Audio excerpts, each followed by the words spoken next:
जब भीष्म पितामह को अर्जुन ने बाणों की सैया पर लेटा दिया, तब भगवान कृष्ण आखिरी बार उनसे मिलने गए। उनको देखकर भीष्म पितामह ने अपने अंतिम शब्द में कहा, हे केशव, मुझे मेरे पिछले 10 जन्म याद है, लेकिन इसके बाद भी मैंने ऐसा क्या बड़ा अनर्थ कर दिया कि आज मुझे ये दिन देखना पड़ा।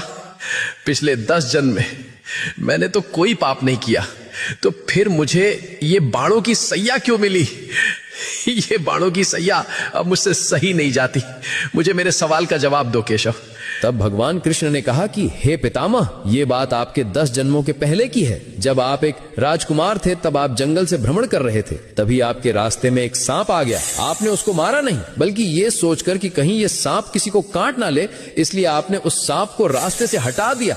लेकिन गलती से बेचारा सांप कांटों के झाड़ में फंस गया। वो जितनी बार निकलने की कोशिश करता, वो उतना ही कांटों में और ज्यादा फंस जाता था। कई दिनों तक वो सांप उन कांटों में फंसा रहा और भगवान से प्रार्थना करता रहा कि हे प्रभु, इससे अच्छा तो मुझे मार ही देते।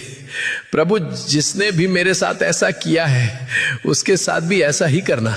लेकिन पिछले 10 जन्मों में आपने ऐसा कोई पाप ही नहीं किया जिससे आपको उस कर्म का फल भोगना पड़े। लेकिन जब द्रौपदी का चीर हरण हो रहा था, तब आप मौन रहकर भी ये सब देखते रहे थे। आप चीर हरण को रोक सकते थे, लेकिन आपने ऐसा नहीं किया। तभी आप इस पाप का भागीदार बन गए थे। इसी कारण से जैसे वो सांप उस दिन कांटे में फंसा था, आज उसी प्रकार आपको ये कांटे की सैया मिली है। तुम कितने भी बुरे कर्म कर लो, लेकिन उसका फल अवश्य मिलता है, इस जन्म में या फिर अगले जन्म में, लेकिन मिलता जरूर है। भगवान कृष्णा को दिल से मानने वाले भक्त कमेंट में जय श्री कृष्णा अवश्य लिखें।